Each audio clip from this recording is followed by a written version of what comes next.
Okay. Ekene m daalụ gwanụ.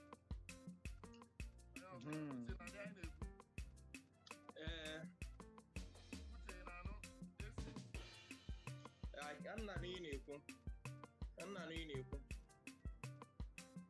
nwanne ya bụ nkata ka anyị ji ọ bụrụ ihe a na-akpọ nzu a na so our discussion is basically an interaction. Ọ dị nnọọ ka anyị na-akpọ nọrọ ala na-akpa nkata ihe gbasara anyị bụ na anyị ga-esi wee gaa n'iru asụ ndị Igbo bụ na anyị ga-esi wee jiri egwu anyị wee kọwara ndị mmadụ onye anyị bụ na anyị ga-esi were egwu anyị wee kọwaa ọfụma wee kwuo ihe metụtara anyị wee gbasara anyị. So this is the episode and official launch of Ama proper, and I'm of John Pepper. For that, I need to I can remember one night working in the say they are close to me. I have been on this industry for a while now. Mari have a sorry, Mari have a sorry media. So can I want them? You want them? Really? Uche na-anụ anyị. Uche gụọ bụ onye ihe gbasara ihe Igbo na ana m anụ ife unu na-ekwu. onye ihe Igbo na-amasị. Ị na-anụ ọgụ ya na social media, na-anụ ọgụ ya na Twitter, na-anụ ya everywhere. Na-etisi mkpu ike ka wee ma na Igbo nwee mmadụ. Ọ bụkwanụ ndị okenye bụ ihe ga-eti mkpu anụnwa maka ike agwụgwọ anyị nwabụ ụmụ ikorobịa ọbara aka na-agbasi ike n'ahụ. Anyị wee sịkwa ka ị bịa sonye anyị ka ị bịa sonye wee kọọ dị akụkọ ka anyị kpakọọ dị nkata ọnụ. Nnọọ Uche. Daalụ. Ekene gị. So mụ na nwanne m nwoke UC nọ here. AC nọ here si so m anyị nwabịa ga na-akparịkọ dị nkata ya bụ an interactive section. So anyị ga-ebido n'ihe kọwara ndị mmadụ ihe dị ka ihe gba ama egwu in the context of ndị mmadụ na-afụ ama egwu na-afụ ama egwu mana ụfọdụ amara ihe ọ bụ. So anyị chọrọ ka anyị kọwara ụfọdụ ihe bụ ka ihe bụ what's really the undertone of this ama egwu. So many people ajụjụ ebe a na-egwu egwu ka ebe a na-agụ egwu egwu ọnwa kedu nke ọ bụ aba anyị na-achọ ime.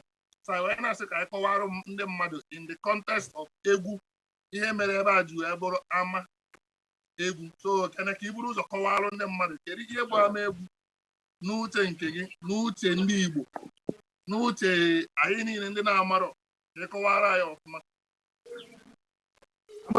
Ama egwu bụkwanụ ebe bụ ife dịka ka ike ya ekeli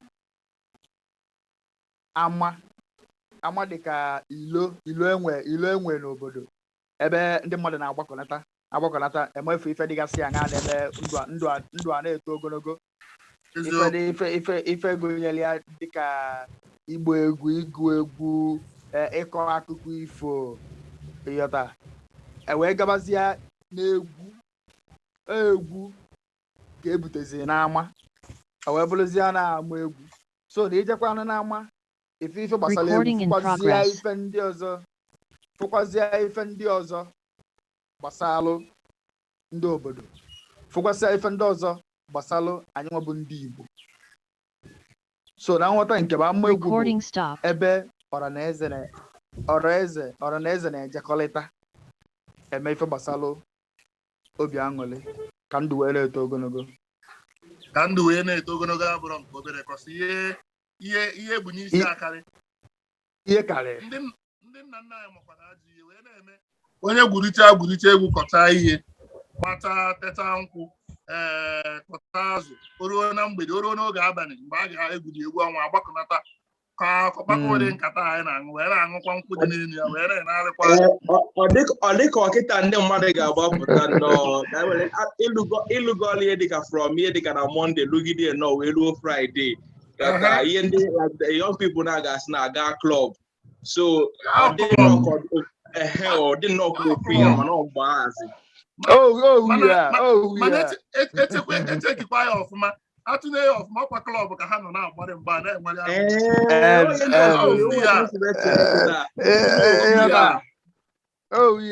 uche klọb ka klọb bụkwa na ama egwu a na-ekwu maka ama m na ya emụnye klọb a na-adị adịwadị. O nwere ife ọzọ ife anwa kama na afa ka echenjiri ama egwu egwuregwu.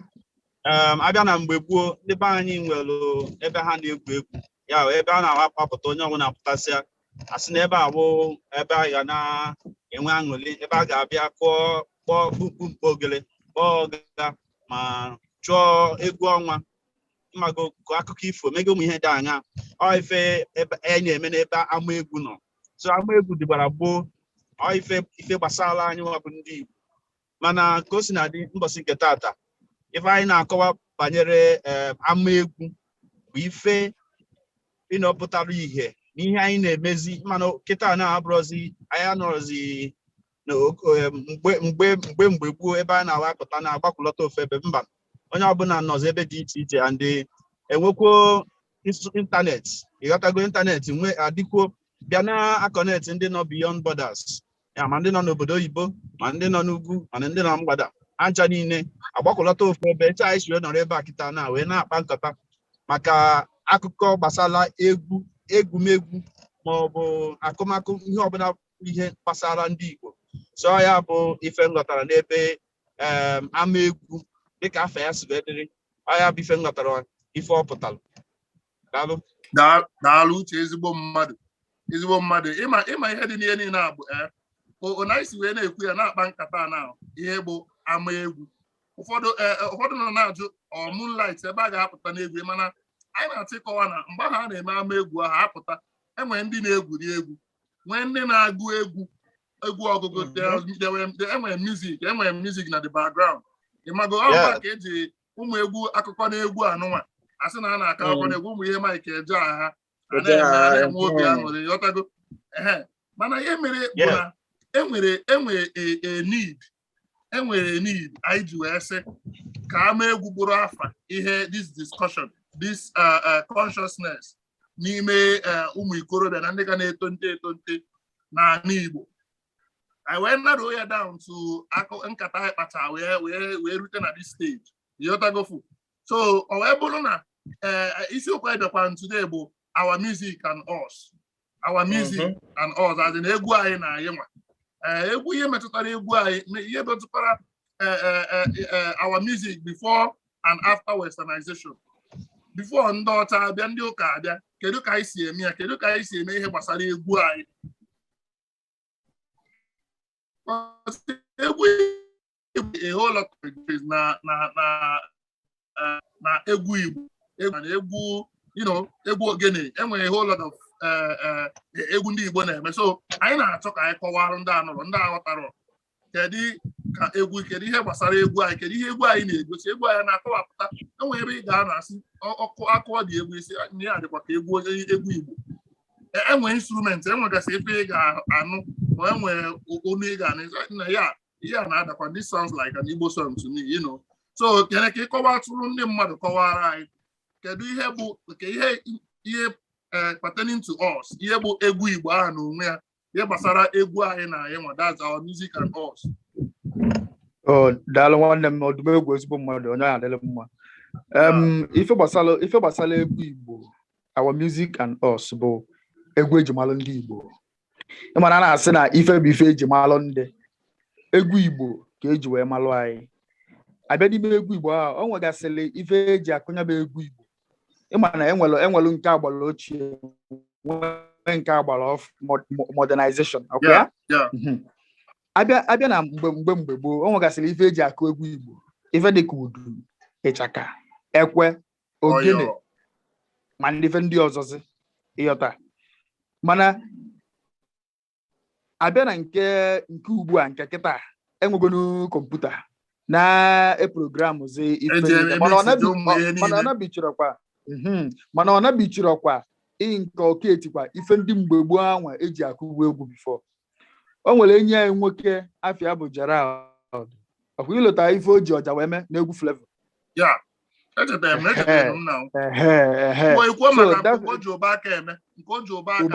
ụba aka eme so that is to tell you na ọ bụrụ anyị arapụrụzi ife eji akụ egwu mgbe anwa mebezie nke ọfụ kịta ife niile a bụ ife eji akụ egwu mgbe anwa na aka na-eyi izukwa almost fancha niile na oge kịta kama na emezili ya modify ezie ndị ọcha na-akpọ ya modification modify ezie anya o wee banye ozi ya ụba wee na-emezi ife ndị ọzọ so na when we are talking about egwu anyị and us ife bụ ife gbasara egwu anyị ife o gosi bụ njirimara ndị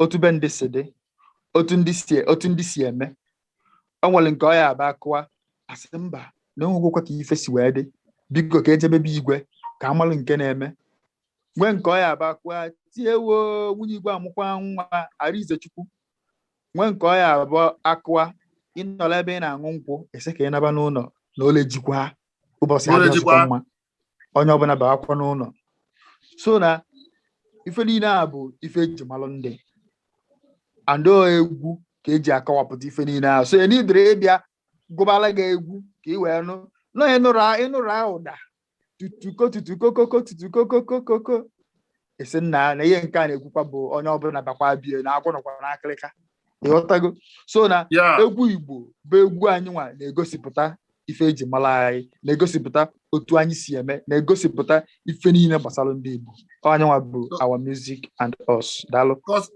maka ihe dị na ya bụ esi na ọta ebe a na-eje na aghọtara m ihe okwu and basically ọ na-akọ na like ụdị egwu like ọ na-ekọ maka ma instruments anyị ji akụ egwu mgbe nwan maka nta ọka dị kịta and the fact that na ọ dịbe extinct bụ ezigbo ihe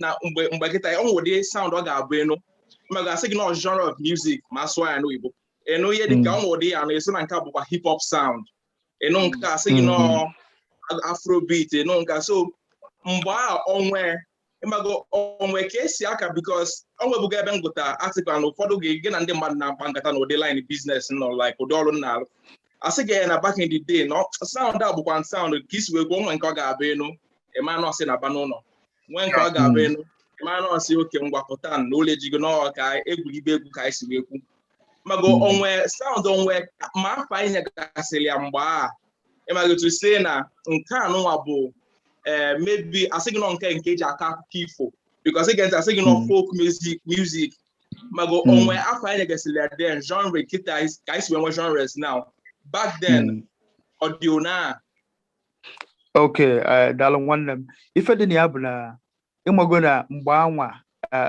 fagụkara akwụkwọ mgbe nwa mana ọ pụtara na famari ife ha na-eme gosiri na famari ife na-eme maka na mgbe anwa enwere nke a na-akpọ egwu ọnwụ onwe egwu a na-agụ ebe mmadụ nwụ so na enwezi ike anyị pụtazia tata ya si na oso music mana mgbe nwa ihe ọ bụ egwu ọnwụ egwu ife mwute a na-agụ ya onye ọbụla na-ebe akwa nwee nke bụ egwu ọṅụ nwee nke bụ egwu agha mgbe anyị na-etonite anyị ji ntị anyị nzogbu enyi mba enyi ọkwa anyị nụrụ ya so na enwere ike anyị nwere ike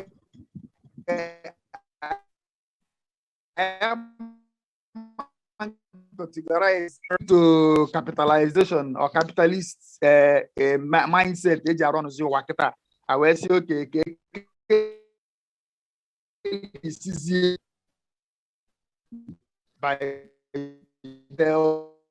ụdị mmadụ dịka Uche hip-hop maọbụ ebe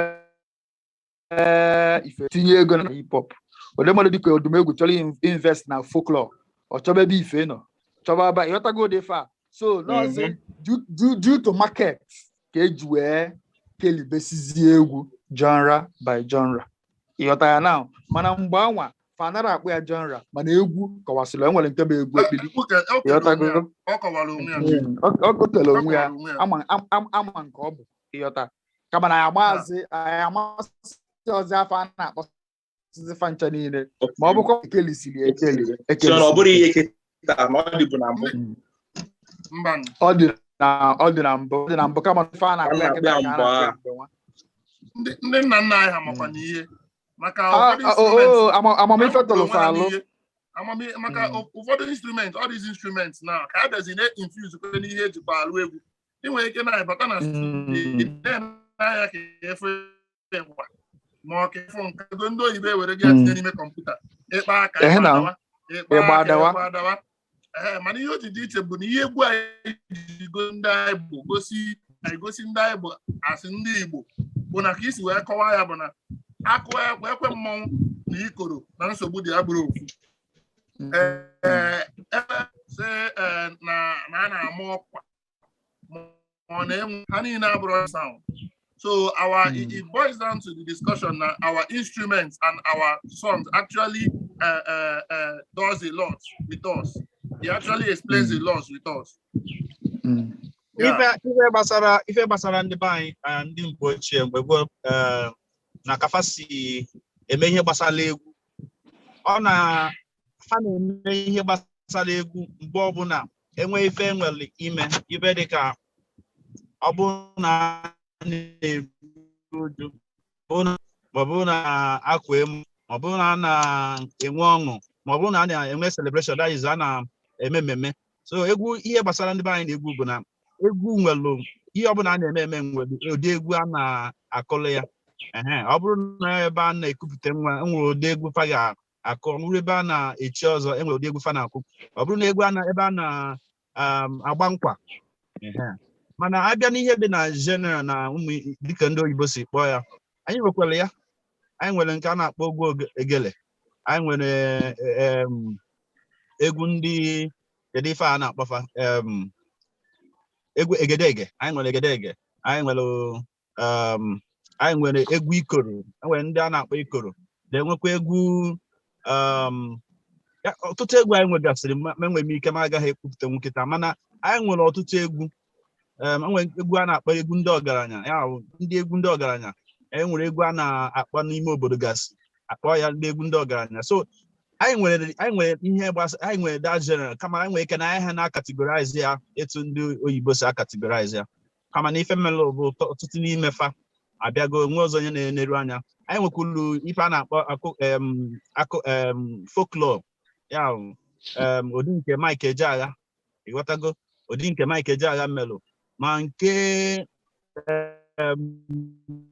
Perida Ọnụọra sịrị ụfọdụ ihe dị etu anwa, kama na ife ịbịa n'anya ọtụtụ sọsọ egwu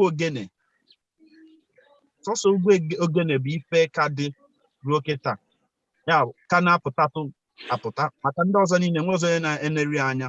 Mana anyị nwere egwu dị iche iche, so mana ihe a na-eti egwu based on ihe a na-eme mgbe ahụ. Ọ bụrụ mgbe a na-etipụta mmọnwụ, enwere egwu ndị mmọnwụ, ịghọtago, enwere egwu eji eti mmọnwụ, enwere egwu eji anụ di anụ nwaanyị, enwere egwu eji eri ji, enwere egwu eji emegasị ihe dị iche iche. Ọ ka ndị Igbo si eti egwu, kama na abịazie kịta abịa nwezi onye ndị be anyị jeje kọpịa mmago natasịa wetasịa from different places werezie ya maazị nke bụ nke, kama na ife ya ama bụ na ndị be anyị bụ ndị Igbo anyị nwere ụdịrị egwu anyị na-akpọ dịgbara gbe gbuo. Anyị na-anya ife eji eme ihe egwu ndị a niile dị iche n'iche, instrument ya ọba egwu niile eji eme ya dị iche n'iche. Enwere nke eji eme ịchaka, nwere nke a na-akpọ ịchaka, ndị be anyị na-eme ndị wọcha na ndị be anyị na-emepụtasị ife ndị anwa mgbe a na-eme ihe ndị afa mere import. Ma ọja, ị na-anya ọja bụ ife eji mara ndị Igbo. Amara mma enwere ndị na-afọ ọja etu anyị si afọ ọja. Ọja bụ nnọọ ife eji mara ndị Igbo. Eziokwu ka Igbo maka afụbeghị m before, sọsọ ndị Igbo ka na-ekwuta ha n'okwu ọja, ịmanụ ndị Igbo agabasị na onye ife onye ji ọja ihe ga-ebuzo gbata gị n'uche bụ onye adịkwa nke onye Igbo. Eziokwu ka Igbo. Ya so ifugo ya na ihe gbasara egwu anyị nwere ọdịiche anyị nwere, kama na ife mere ụmụ na ya dị eneru ọdịiche ahụ anya.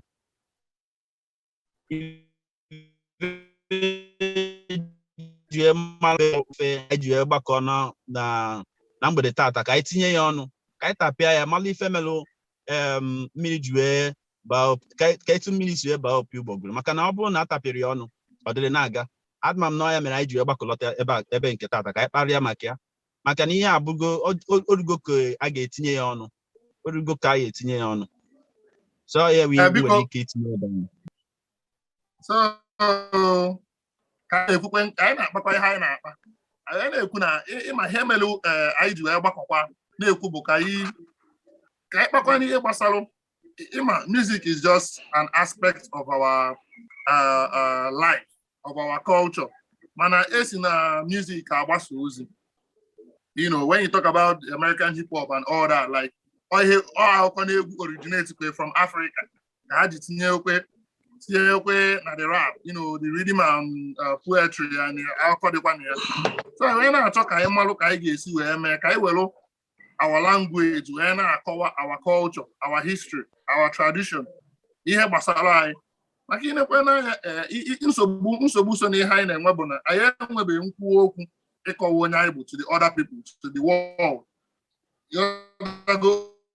Ụmụnne anyị ndị ọzọ mgbada ndị nke nọ side nke ọzọ ka wee nwee an edge n'ịkọwa ndị ha bụ they are holding the media down, they are holding music down, they are holding a whole lot of things down, both the press and all that. So how much can we have this narrative? Like how much all you have to, you know, music speaks a lot of people. So I don't talk. I am no where I guess we can have so melona. I am a bundibo. We are not investing in the media. We are not investing in music. We are not trying to showcase ourselves on our culture and tradition through music. Ihe melụ nke ka a ga-esi wee wawa onye ukwu alụ nke ka a ga-esi wee mee ha ka ọ ka mma. Daalụ ka m tinye ọnụ na nke ị na-anya gaba n'iru odogwu. Yes, na ị na-anya ife melụ asị nọ ife melụ ka melụ crayfish isi ọ condition mere crayfish ji ebe ndị otu a ka and ka o si dịrị ndị Igbo ọ na-abụ nnebe anya nne anya na ụfọdụ ihe anyị adịrị emete n'anya ka o si dị mgbe gboo wee fụ na ihe ndị a ụfọdụ anyị adịghị eme na anyị mekwere ya ọfụma mgbe gboo ka ife meziri kedu ebe nsogbu so mana ịma na ịchọghị isolve any problem ị ga-ebu ụzọ malụ ka o si wee bido maka na asịba anyị si na onye amara mgbe mmiri bido mabụ ya ọ gara ama mgbe o ji amasị ebe ọ nọ wee kwụsị mana ọ bụrụ na ndị be anyị na-eru anya ọfụma wee chee echiche cheghachi azụ mara ebe mmiri si wee banye opi ụgbọbụrụ mara ebe mmiri si wee bido mmanwafa ha nwere ike nweta ma meghalị ife na-eme anyị ife gbasara media and entertainment. Iji gwa gị eziokwu enwere ya na ndị oyibo na-akpọ social power ebe a na-enweta ya bụ na media entertainment. Enwere ife melụ ya bụ ifu nwatakịrị n'Africa o dresicha oke isi ka ndị Tupac ụnụ amakwa ime ụdị influence Tupac 50 Cent nwere na ụmụ ntorobịa na-etolite n'Africa and beyond. And ife a bụ ife social power na-eme. And ịbịa ebe anwa enwe message ndị America chọrọ ịpasị to Africa ma ọ bụ ịchọrọ ịpasị ka ndị mmadụ na-afọ America ha jiri that social power family were communicate ya. Abịa na Nigeria edi oge anyị ji wee nwere onwe anyị ndị Igbo nweresi onwefa ndị Nigeria nweresi onwefa ndị Igbo wee dapụta n'iru ọgụ ebe ọbụla ha nọ na ya ha nọ na media ha nọ na entertainment ha nọ na agriculture ha nọ na ihe ọbụla ị chọrọ itinye aka fa nọ na ya mana gịnị mezi agha wee daa ka ha lụsịrị agha ụfọdụ ndị Igbo wee banye into buying and selling. And ife melụ bụ na buying and selling bụ na onwere adịghị enwe oge from morning till night mgbe ọbụla kwa Monday to Thursday, Saturday, sorry, from Monday to Saturday, even on Sunday. Kweshi onye ahụ ga na-aga afịa ma ọ bụrụ ndị be anyị asị gị kweshi onye ahụ ga na-aga afịa. So nwere mgbe ndị Igbo nọdụrụ kpaa nkata chee echiche banyere ụmụ ụfọdụ ihe dị etu a. Enwegodo onye ga-eje mee ụfọdụ ihe dị etu a, o nwere ike ọ bụrụ jọs ofu onye pụta mepee nke ya mee ya ka o esi mee ya ikegwu ya nke aha nwụọ onye ọzọ ebidokwa ebe ọ kwụsịrị. And ife na-emekwa ndị Igbo bụ ndị Igbo adala like itinye aka n'ihe ada aga ha n'anya onye izizi je ọ daa, onye Igbo je daa, onye nke ọzọ pụtasị ya ịfụrụ onye izizi jelenu ịfụrụ na ọ dara. Ndị ka ndị be anyị si eme, mana ha ndị be anyị sikwa na ihe ekwo mgbagbu wee mee gịnị wee ghara ọrụ.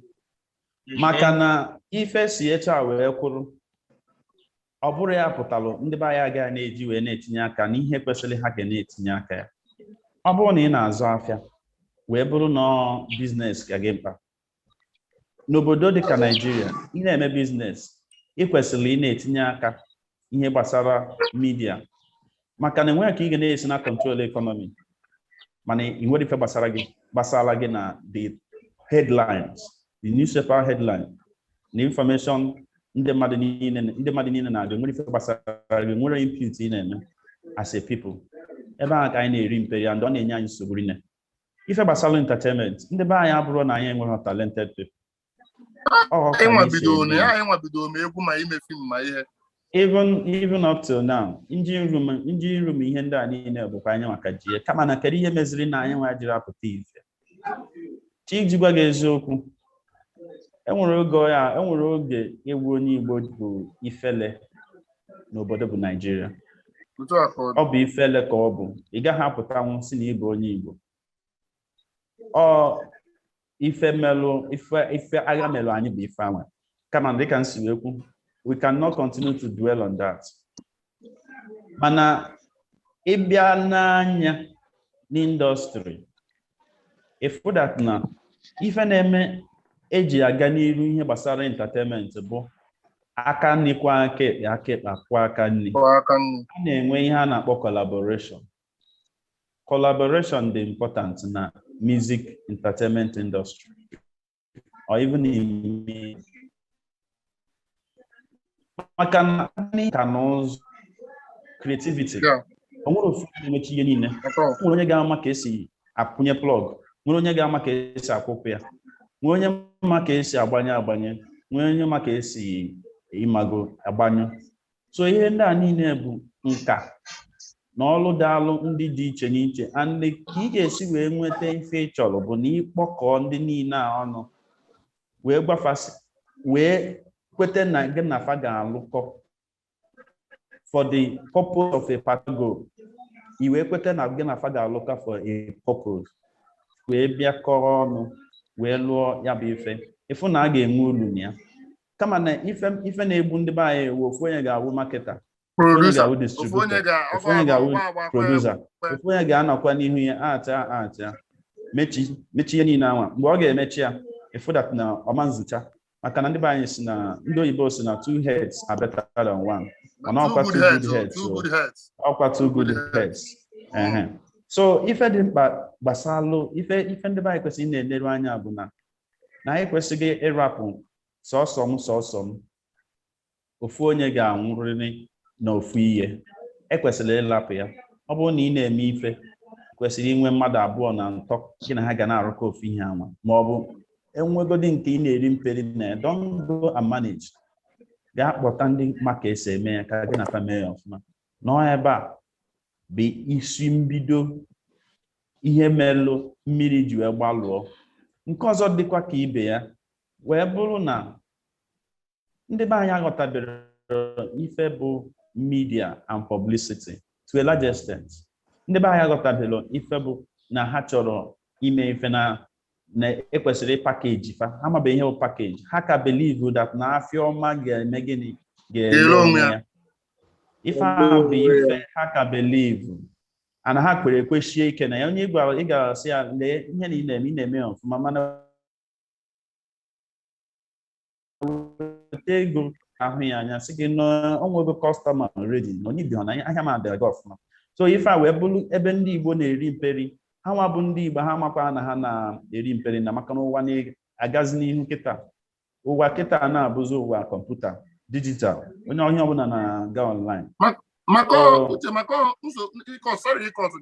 nsogbu a ka anyị na-enwe ịma ihe dị na ịnara down na ịkọ akụkọ egwu anyị na-akọ do our music and us maka ya bụkwa na isiokwu anyị and our music before and after westernization before mgbe a na-akụ egwu Epili Ọsadebe ha Oliver De Coque ha before even before the war or before enwe Nigeria most of Ozemena Nsugba they were selling their records and were one of the first studios na Nigeria ebe a nọ rekọdụ ma Sweet Mother tabansi ha ma ndị otu ya mana nsogbu enwezi kịta bụ na onye ọbụla chee ịgbago Lagos na ụmụnna ya ịgbago ha gaa saịdị a ka ha wee blow ụfọdụ artists ebe a na-eyuzu Igbo a na-efe ilu na ha dị inferior maka na ka ha hapụ associate na ịma na mgbe ahụ ị na-ekwu ndị Ghana na-abịacha ma Nigeria Ghana artists na-abịacha Nigeria Congo na-abịacha Nigeria wee na-rekọd so ife dị ebe ahụ bụ na ị gaghị blame kwanụ ndị na-agbago Lagos maka na asị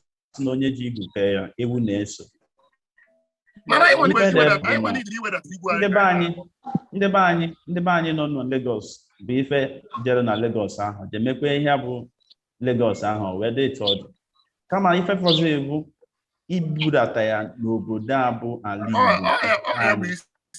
kama na ọ bụla ife a ga-eme ofu ụbọchị ife na-egbu ndị be anyị bụ na ife mbido ndị be anyị n'ihe a bụ na ha ghọtara na enwere ife a na-akpọ collaboration mgbe izizi ọ ya abụ onye pụta blow ọ dị ya ka onye blow ọ ya nọzi ebe ahụ forever before 10 years before ruo 10 years before you know it onye ama nọzi in the realm of affair ama nna anụzi onye ya then ọ na-yachagharịzi anya mana ọ bụrụ na mgbe ahụ ọ nọ n'elu sị okay kịta na anyị nọ ebe a kedu ihe anyị ga-eme wee consolidate in next 20 years ịghọtago ya mere pụọ n'Enugu anyị adịghị enwe goals anyị adịghị enwe plan ahead ọ ya mere anyị ji wee nọ n'isi ka mma egwu mbọsị nke so Kene ịnọgo na media for a whole long time bụrụ a talent manager ịnwekwa artist ndị na-manage artist ndị Igbo and a whole lot so ka ịkọwa ka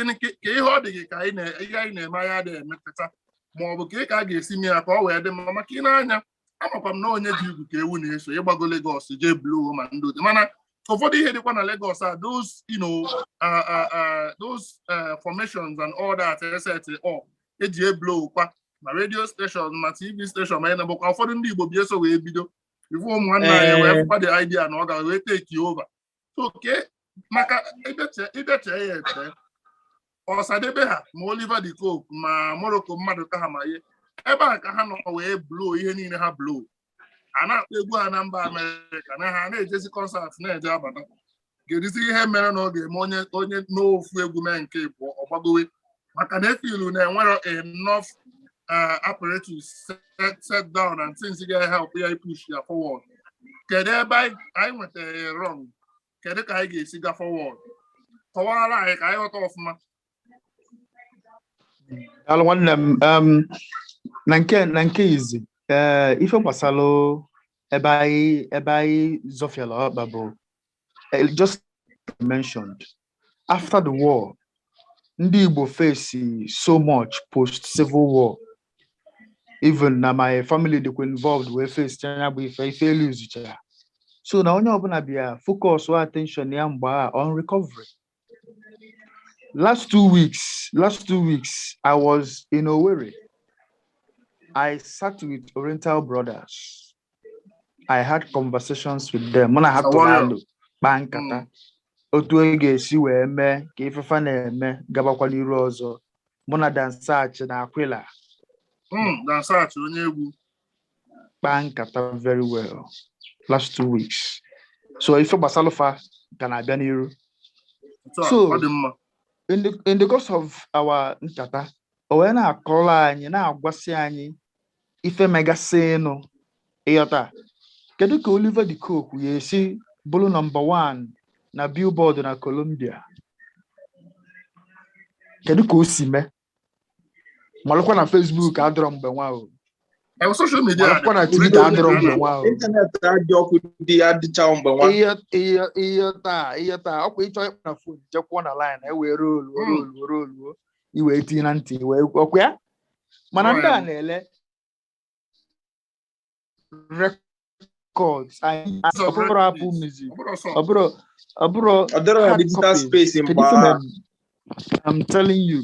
So na ifu na ebife niile asi wee mebụ post civil war onye ọbụla bịa face ya onye na-elebu akpụkpụ na ka malifa ya eme ka ma akpụkpụ anyị agabakwa onye na-ele akwa na ka malifa ya eme ka ma akwa anyị agabakwa ịghọtago uche onye ọbụla pụzie n'ife gbasalụ media and entertainment.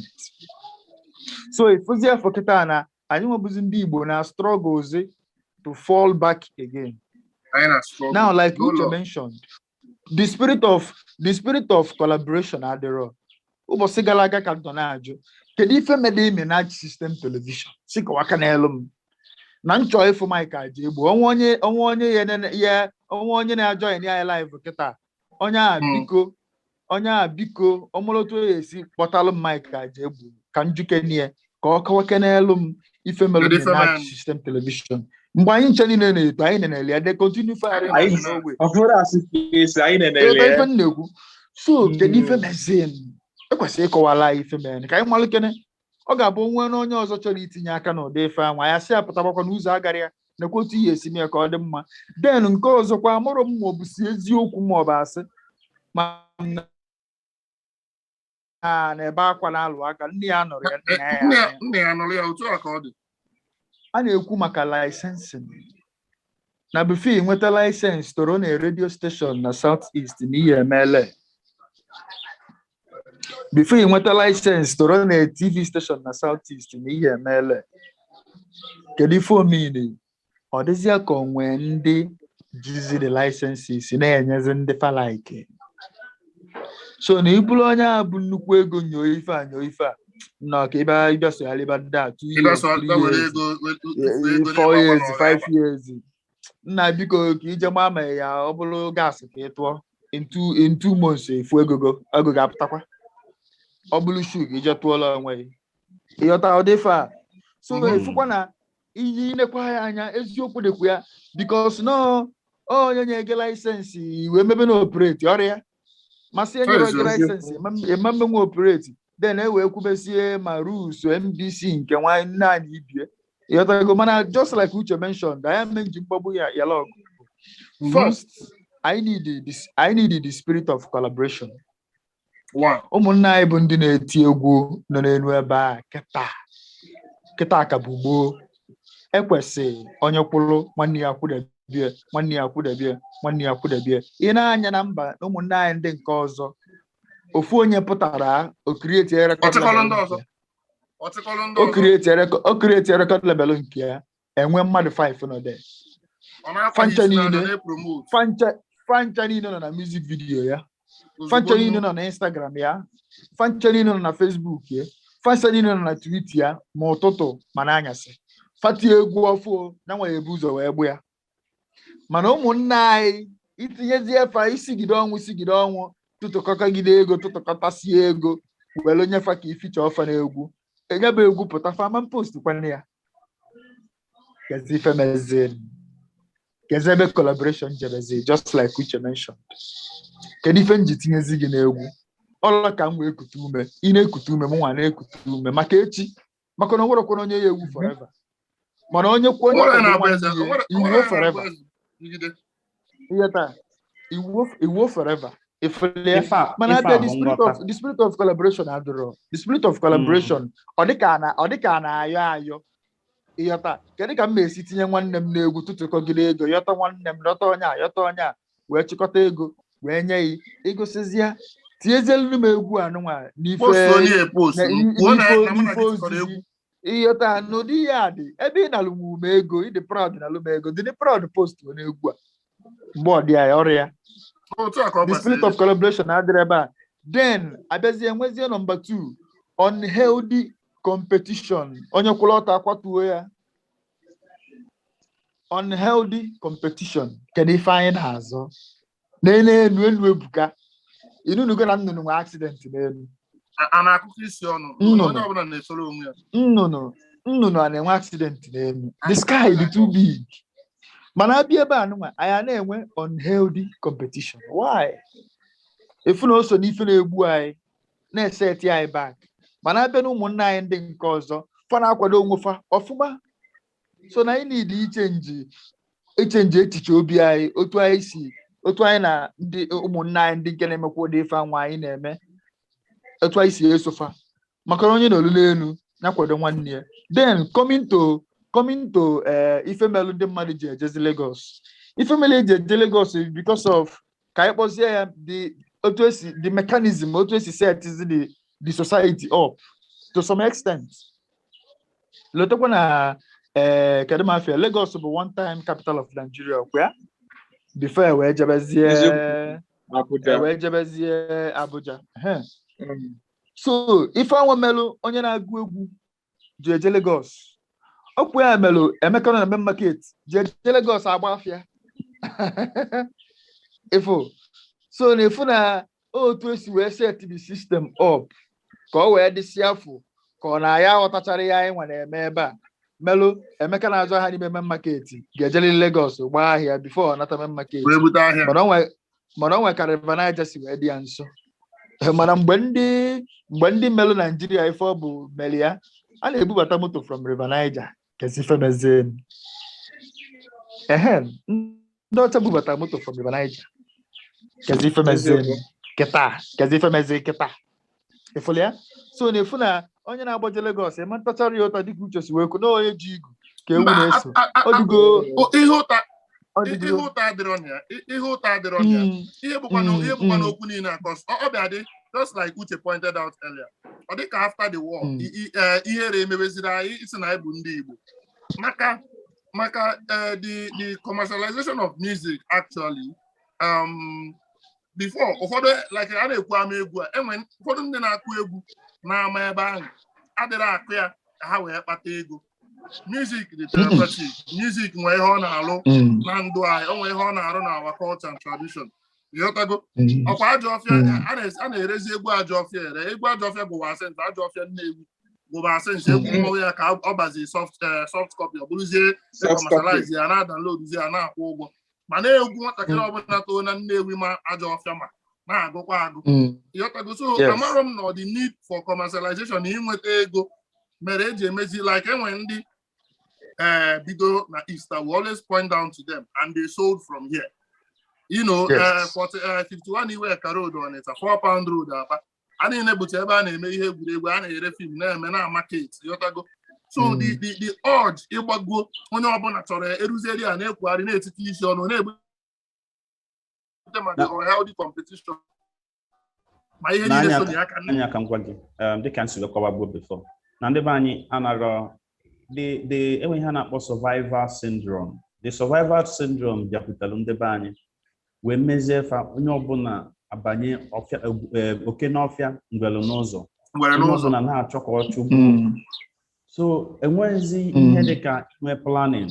Ka nye gị example, mgbe ndị be anyị ji ihe onyonyo, that is movie industry, jidesi ike wee nwechaa branches even na Idumota ma na Alaba ha na-ada akpọ ndị be anyị nọcha na ya. Ị bịa na Aba One Pass Road, ị bịa na Upper Iwe ka anyị ndị be anyị, the marketing links across Africa and beyond bụ ndị be anyị ji ya. Kama na fe nyero ichek ebe ndị dịka ma Olisade bụ ha ma Obiase ka ha ị na-efu na ndị Igbo bụ ihe ka nọkwa ebe a kịta. Eziokwu, mana enwere ebe nna nga mgbe anwa fa nọ na industry na anwa early 2007, 8-9 mgbe digital means bịara pụtaba enwewe online stream enwegasị ụmụ ihe dị agha na-apụtasị. Ụfọdụ ndị be anyị gapụtara fa na-agwafa sịfa ife ahụ na-eme ga-anọkwa in a state. Enwe oge oyi elu nwekwenye na-abịa na ego CD ka unu bịa ka collaborate ka amalụ ka a ga-enwe digital platform. Ndị a ekwechiri si na fa kama isi fa abụọ ọfịa maka na gịnị ha fụrụ future ife akanya. Let me give you example. Iroko TV, Jason Joko Yeah. But the idea of having movies, as in Nigerian movies online, can they manage stream here? We see London, where bata, where they buy, we share this dream to them. That we kwechiri, in fact, ha bido gbawa mgba. Mụrụ ifefa na afa ejero. Emecha, kedu ife na loketa. Jesu Njoku ji ego karịcha ha ncha niile anwa. Iroko TV works more than all these outlets nọ na Alaba kịta na-eme movie marketing. All of them combined. Maka na gịnị fafuro vision with him. The same thing mekwalo ndị online streaming platforms. Ndị na-pirate egwu because ihe kara mee Nigerian music industry ji dị big na enwere so much piracy. Bloggers bịa na pirate egwu ndị mmadụ, willingly. Nigerian music artists, they were willing to allow bloggers to pirate their music. So thereby distributing it beyond borders. Eto aka music in the Nigeria so mana mgbe ahụ na-eme ndị be anyị nọ n'isi mmiri bụ ndị a na-akpọ gatekeeper ifrofa imam make promotion bụfa kwesịrị inwe collaboration with ndị maka digital means maka digital platform collaborate ya ha bụ ndị ji ego etinye ego na that thing emele ya maka gịnị for all the reason. Again, another thing na-enyekwa ndị be anyị nsogbu bụ ihe kacha enye ndị be anyị nsogbu obodo anyị na-abụ anyị tinye ego n'ife anyị na-achọ ka gain ya pụta ozugbo ozugbo turnover, that is quick money syndrome. And if ị ga-abụ ime na movie or industry, music or entertainment industry, ịma na ihe jechi ya azụ maka na these industries bụ ebe ọ ya bụ itinye ego inye like 5 years. Inwe ihe dịka artist, ị ga-enye artist ha 2 years ma 3 years before ọkablo o nwere ike sef man blow.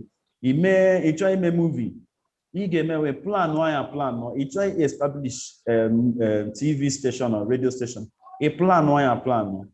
So ife ndị a niile bụ ife anyị enweghị that patient iche nwee ndidi ka ụmụ ife ndị a bịa in fruition. So ife a bụ ife na-eme anyị na movie industry, na music industry and entertainment industry generally. So ya bụ ife na-akpata ya bụ ife. Ọ dị mma. Ịma anyị ga-eme ka anyị mee wee bie okwu a nke this is a conversation ga continue most Sundays. Anyị nọ ka ọ dị nnọọ ka awa bịa palọ discussion. Anyị nọ kparịta ụka, invite some other people akọwara anyị ka o si adị ka anyị ga-esi wee mee ihe anyị chọrọ bụ ọdịmma ndị Igbo ọkwa na ya. Anyị na-eme ka anyị wee na-aga n'iru. So ekene ngụ uche for inwe time bịa sonyere anyị nọ nye ekenekwa m kenechukwu nwanne m nwoke onye ọma esi ekenekwa nke anyị tabi ebido nkata wee na-afụ na ọ na-aga. We'll continue to keep the flag and the culture flying. Imago ihe Ama Egwu, we'll keep promoting our own, our sound, our culture and our tradition. Ama Egwu bụ ebe ị ga-abịa ifo new talent, ifo egwu anyị, ifo our legend, ifo a whole lot about us. Nsefukwa ihe niile ekwu ebe ata ma collaboration niile ekwu ha ncha niile ị ga-afụ ya n'ime Ama Egwu. Otu a ka ọ dị. Ka ọ dị nke anyị ka anyị menụ ka anyị gbagawa na ebe ndị ọzọ anyị kwesịrị ịgba ọ ga-adị oge ọzọ mbọsị ụka ọzọ mgbede ọzọ ya anọkọ ọnụ kparịkọta rikọdị anọ amekọnụ nke a ga-eme physical meeting ka akpọkọ ndị mmadụ akọ dị akụkọ. Ekene m daalụ ezigbo mmadụ.